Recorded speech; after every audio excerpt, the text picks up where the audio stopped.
One of the things that really shocked me was in one of the breakouts, they had the benefits of these programs and then the risks. Now, the benefits, the one thing that was stated was the just cooling the planet. Some of the risks were ozone depletion, droughts in Africa and Asia. I got to tell you, I came away from this experience after listening to these scientists for 4 days of symposiums, really concerned, because it's clear now that they are justifying, rationalizing, and looking to legitimize some really, really horrible impacts, further impacts on our environment. And they're basically formulating the sales strategy and the implementation and oversight strategy and the funding strategy. After San Diego, I was shocked by the programs that had been proposed. I decided to write about it. That night when I finished, I sent the article to an online publication with my email address attached. When I woke up the next morning, my inbox was flooded with responses from around the world. Why? Because I had just broken the story on aluminum in geoengineering models, which I had no clue at the time that very few people knew about. Now, this metal, aluminum, is being found in massive quantities way above normal levels all over in rain, in soil, and in snow. After that, the calls started pouring in from people who were desperate for someone to investigate. That was the fuel that started the film. Before we started filming, we had the opportunity to sit down with one of our favorite authors and documentarians, G. Edward Griffin, to find out what he knew about the subject. I'd like to talk for a minute about an issue that's getting more and more attention. That's the issue which scientifically is called stratospheric aerosol geoengineering, also called the chemtrail issue. I'm very aware of the chemtrail versus contrail controversy. As far as I'm concerned, it's an open and shut case. I have been watching the development of jet travel from its very beginning. I used to live near the Los Angeles airport. Remember when the first jets came in and landed? Man, they made a big noise. We never heard a noise like that before. And we used to go down and sit at the end of the runway and watch these jets come in and take off because it was a novel experience. I've been watching jets all my life, and I know about jet contrails. I've watched them. They're vaporized moisture, ice crystals, and they get out there in the atmosphere, and then they effervesce and evaporate and then disappear, and you can see them. The plane moves along, and the little white trail follows right behind it, and usually about 10 or 20 lengths of the plane or thereabouts, and then it's gone. And you can still see them that way, by the way, once in a while. So there goes a contrail. These other things we're talking about are not at all the same phenomena at all.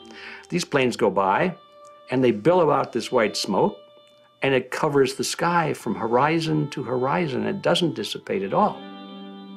And they crisscross each other, and you see this thing cover the sky and turn it milky, and then people start having trouble breathing, and then you hear stories about the aluminum and barium deposits that they're picking up and the residue. And you put it all together, and I don't see how anybody who's got their eyes open and their mind open can come to any other conclusion but that somebody is spending a lot of money and effort to spray the planet. The question is, why?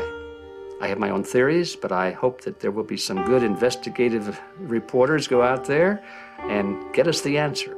I know that whenever it's finally discovered, and it will be, the people who are doing it will undoubtedly say, oh, well, we did it for you folks. It's for the greater good of the greater number. It's for the society. It's probably to prevent global warming. Or maybe it's to inoculate people against some kind of a dreaded biological attack. We can't go around shooting everybody in the arm, but we can spray them and save their lives. You see how good we are? We're doing it for the benefit of society. I know they're going to, whatever it is, they're going to say it was for your good or mine. Think if we had the ability to steer hurricanes, and the hurricane was going to slam into New Orleans.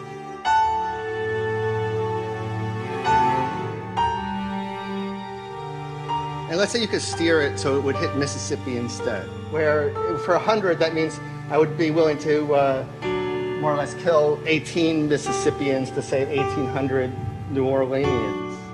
And if you do that knowingly, are you murdering those 100 people? And there's all kinds of equity issues there.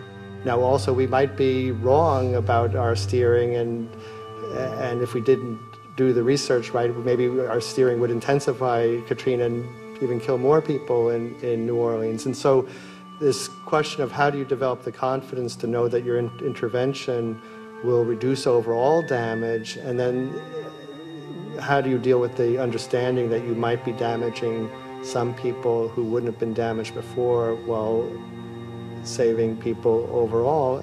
The spraying appears to be mostly in NATO countries. I've seen it here in the United States, I've seen it in England, I've seen it in Scotland, I've seen it in Canada, and I've had reports from people who live in France. There's a grouping, there's a political grouping here of some sort. It's international in scope. It's not just an American phenomenon, it's international. And anybody that wants to investigate that, I think, has to take that fact into consideration. They're going to find a political grouping and a political motive here. But in my humble opinion, it's not in your good or mine at all. I don't know what it is, but we'll soon find out.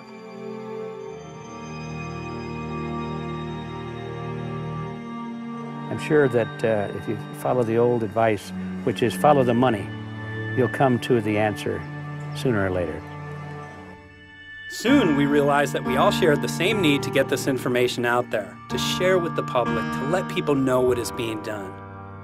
Ed felt so passionately about the issue, he offered to help us. Well, the main thing now, since it looks like the budget is going to be met, is to get it done well. We don't come off the tree knowing any answers at all.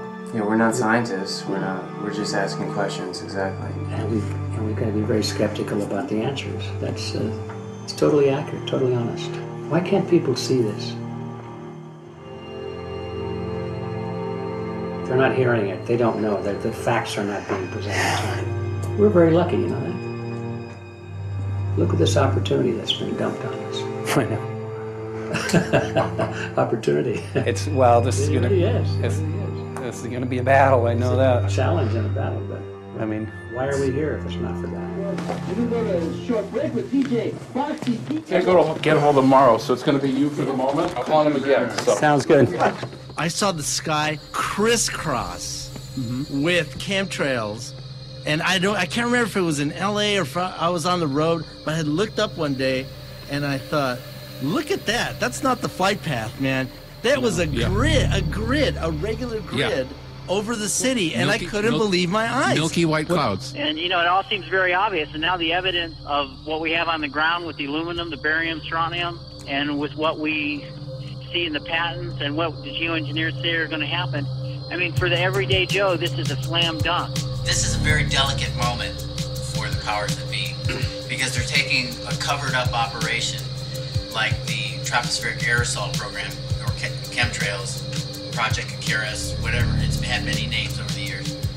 And they're making it overt into a geoengineering scientific shield to deflect sunlight, because global warming's out of hand. So at this very moment, the belly of the beast is right above us with no armor. Whether people believe in chemtrails or not, the geoengineering should be scary enough. And when people learn about geoengineering, chemtrails will then become apparent because they're the same. So you're talking about global conspiracy here. Geoengineers propose doing this on a global level. Off to Redding, California. Guess this is the second step after the AAAS meeting. We'll see what we find.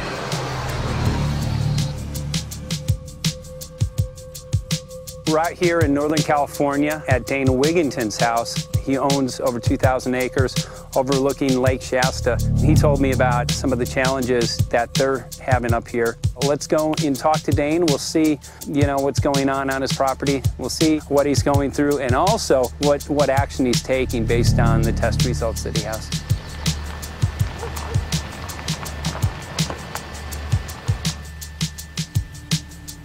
As you know, I have a background in the energy fields. I worked on the first solar plants in the continental U.S. in the early 80s. My home was on the cover of the world's largest renewable energy magazine, so this is my background. My goal has been to alert the public there is a mountain of toxic material falling on us, period. Before about 5 years ago, our skies were typically blue, and now you see it's covered with lines and haze, and virtually nothing you see on the horizon, nothing you see in the sky above us is a natural cloud. I mean, it is virtually all the remnants of these aircraft lines that you see fanning out, spreading into clouds, artificial clouds, but the sky is a very dirty look to it. There's not the white cloud blue sky that we had only a few years ago, but it looks like there's some sort of massive industrial activity or forest fires burning over there, and we see that typically every night. You see even down to ground level, the clarity drops off significantly, and we don't see that except for the days when we have these long, lingering trails that spread and cover the whole sky, and on certain days you can see these trails actually dropping vertically like a veil. We assume the particulates are descending, and we have the test to prove that we are being inundated with levels of aluminum and particulates that are literally tens of thousands of times what would already be considered high. So we're not talking about exposure to a slight percentage higher of these toxic materials. We're talking about quantities, for example, off the side of Mount Shasta. If you can pan back, that's a landmark in Northern California, considered to be a pristine water source. Aluminum or snow sample off the side of Mount Shasta tested 61,000 parts per billion. This is just ordinary snow water, and people are drinking this stuff when they're hiking on the mountain. And remember, government action is required at 1,000. This is 61 times over the government limit, and our hikers are drinking this poisonous water on Mount Shasta Mountain itself. God. Barium, 83. Strontium, 383. So this summer, the people climbing are drinking poison. Basically. I certainly wouldn't want to drink 61,000 micrograms per liter of aluminum. And again, we've already seen in 5 years soil pHs in this area that have escalated 10 to 12 times, and we can prove that conclusively. Well, this is not speculation. We can prove conclusively that these metals have been in the rain. We have duplicate samples.